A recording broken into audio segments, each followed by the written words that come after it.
lo devoraron las langostas pequeñas. Lo que dejaron las langostas pequeñas, se lo comieron las larvas, y lo que dejaron las larvas, se lo comieron las orugas. ¿Tú ves? Como resultado de esta plaga, la situación financiera del reino de Judá quedó completamente en colapso. No había nada para comer, y para remate, llegó la sequía y ellos tuvieron que echar mano hasta de las semillas para alimentarse. En estas circunstancias, con toda seguridad ellos se preguntaban, ¿por qué, Señor? Sabes, el ser humano siempre es así. El ser humano tiene memoria débil para recordarse de sus propias faltas. Pero la realidad es que ellos solo estaban cosechando el fruto de lo que habían sembrado. En Deuteronomio capítulo 28, versículos 1, 15 y después del 38 y el 39, encontramos la siguiente advertencia divina. Si realmente escuchas al Señor tu Dios y cumples fielmente todos estos mandamientos que hoy te ordeno, el Señor tu Dios te pondrá por encima de todas las naciones de la tierra.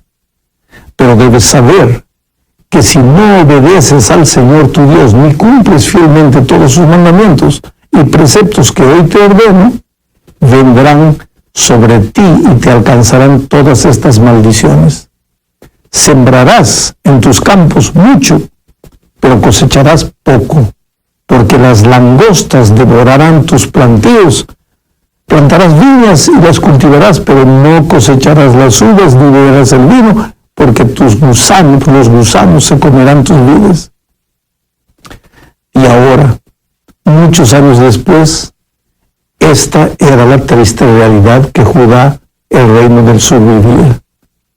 Y Dios entonces levanta al profeta Joel para concientizar al pueblo de que todo lo que está sucediendo es consecuencia de haberse alejado de Dios. En la segunda parte de este estudio hablaremos un poco sobre los desastres sobrenaturales, vistos como el castigo divino. Lo primero que necesitamos entender es que Dios es amor. Dios es vida. Ahora, si Dios es el Dios de la vida, no puede originar la muerte. La muerte, querido, es el resultado natural de separarse del Dios de la vida. Cuando alguien decide separarse de Dios, entra peligrosa y osadamente en el territorio de la muerte. Los profetas generalmente le llamaban a la muerte o al proceso de la muerte de castigo divino. Es el lenguaje humano. No hay otra manera de expresar la consecuencia de la loca e insensata decisión humana de tomar el control de la vida en sus propias manos. Le llamamos castigo divino. Hoy vivimos, querido, en un mundo cuyo título de propiedad le fue pasado al enemigo por nuestros primeros padres. Fue solo después que ellos se apartaron del Dios de la vida que aparecieron los cardos, aparecieron las espinas, la enfermedad, la traición, la muerte. La naturaleza hoy se encuentra fuera de control. Por eso vemos constantes tragedias. El clima está desajustado por causa de la ambición desmedida del hombre que no cuida el medio ambiente. Entonces Satanás reina y se alegra en traer tragedias al planeta. De cierta manera, todo eso puede ser llamado de castigo divino. Pero Dios no provoca nada de eso. Todo es resultado natural del alejamiento del ser humano. Por eso, Joel llama a los habitantes de Judá a volverse para Dios. El profeta hace 4 llamados. Primero, a los ancianos. ¿Qué les dice a los ancianos? Oíd. Después, el mensaje es para los ebrios. A los ebrios les dice, despertad y llorad. En tercer lugar, el mensaje es para los labradores. Les dice, desesperados y lamentad. Y finalmente, el mensaje para los sacerdotes. Les dice, convocad un ayuno.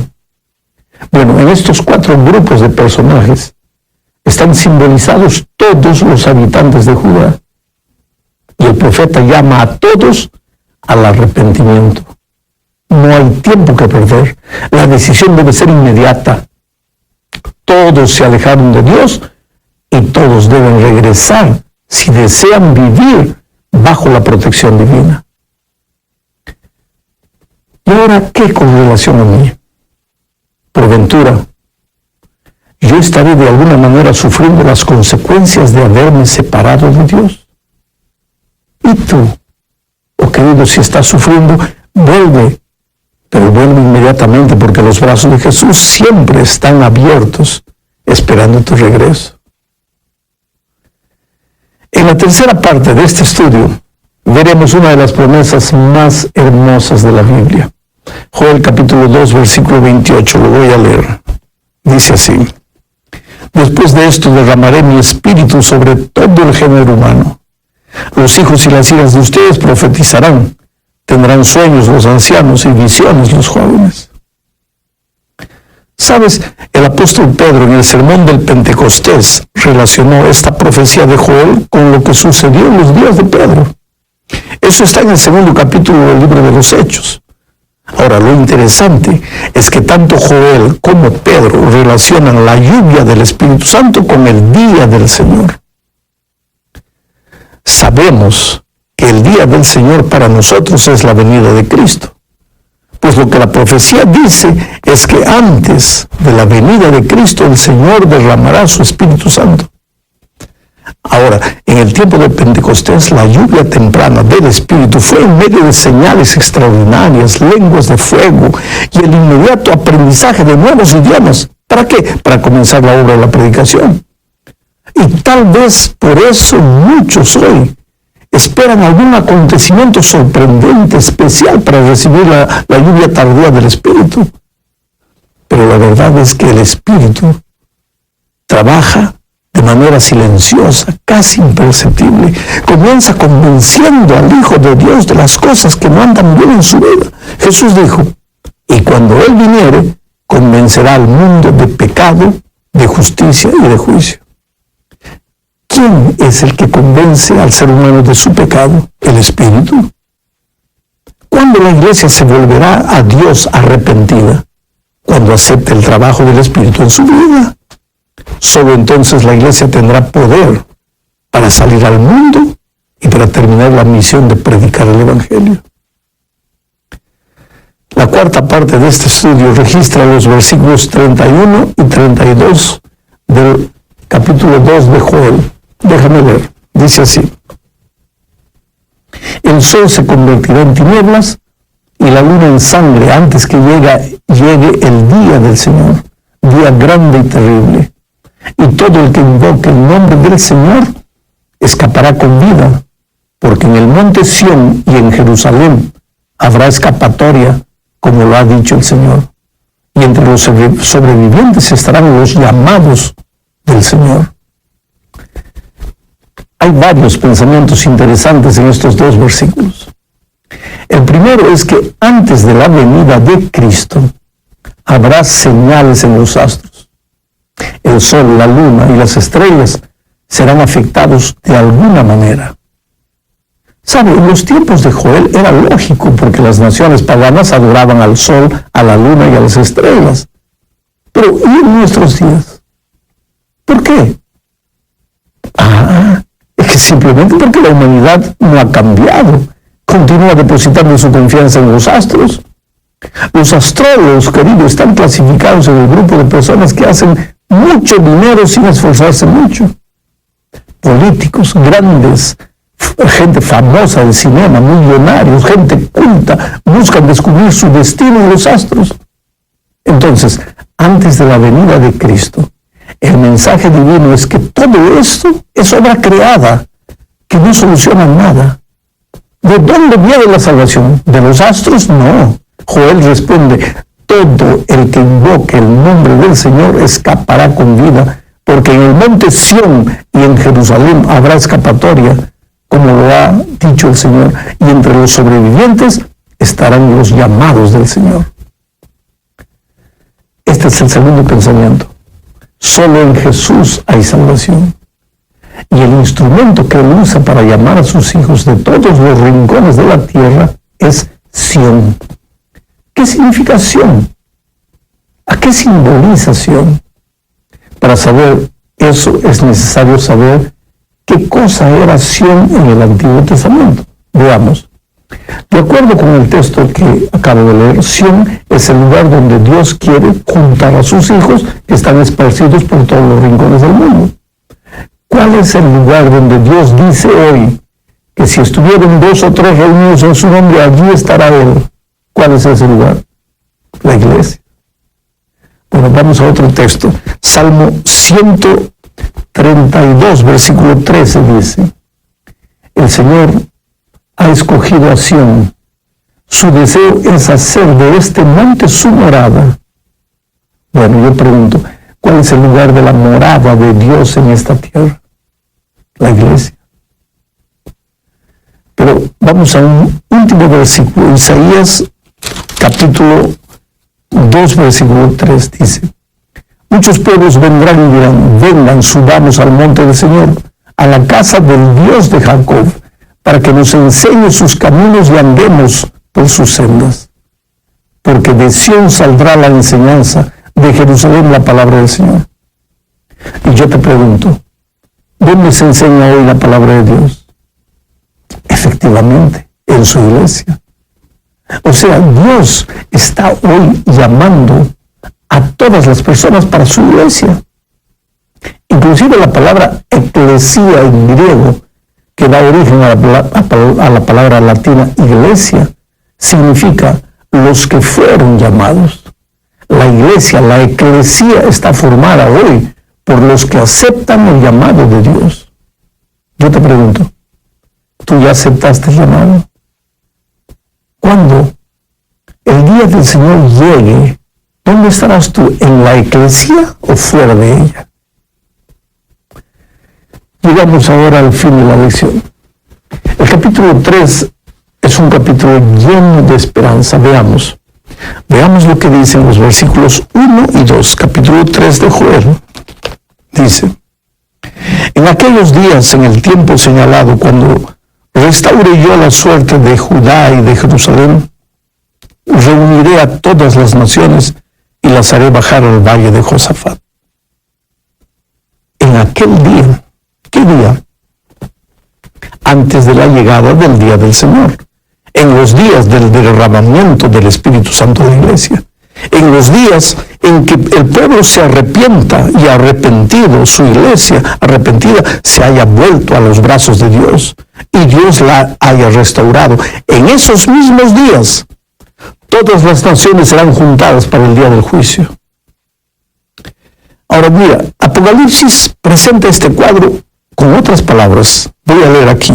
Apocalipsis capítulo 16, versículos 12 al 14 dice: el sexto ángel derramó su copa sobre el gran río Éufrates y se secaron sus aguas para abrir paso a los reyes del oriente.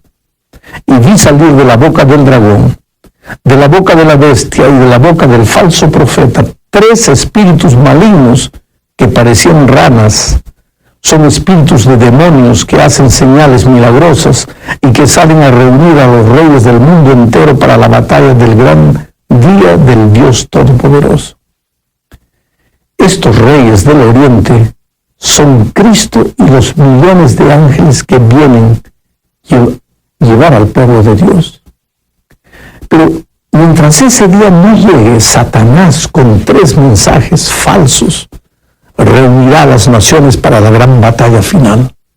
Percibe esto. Dios hoy está reuniendo a sus hijos, llamándolos a través de los 3 mensajes angélicos verdaderos de Apocalipsis 14. Los está reuniendo en su iglesia, pero al mismo tiempo el enemigo de Dios inventa 3 mensajes falsos. Dios reúne a su pueblo en Sión, que es su iglesia, mientras el enemigo reúne a las naciones en el valle de Josafat, que simbólicamente es el valle del Armagedón. ¿Y para qué? Para la gran batalla del día del Señor. Solo que eso no le sirve de nada, porque esa batalla ya está vencida por Jesús. La salvación de los que aceptaron el llamado ya está garantizada. Y mira lo que sucederá. Está en Apocalipsis capítulo 6, versículos 12 al 10.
Dice: vi que el Cordero rompió el sexto sello y se produjo un gran terremoto. El sol se oscureció como si se hubiera vestido de luto. La luna entera se tornó roja como la sangre y las estrellas del firmamento cayeron sobre la tierra.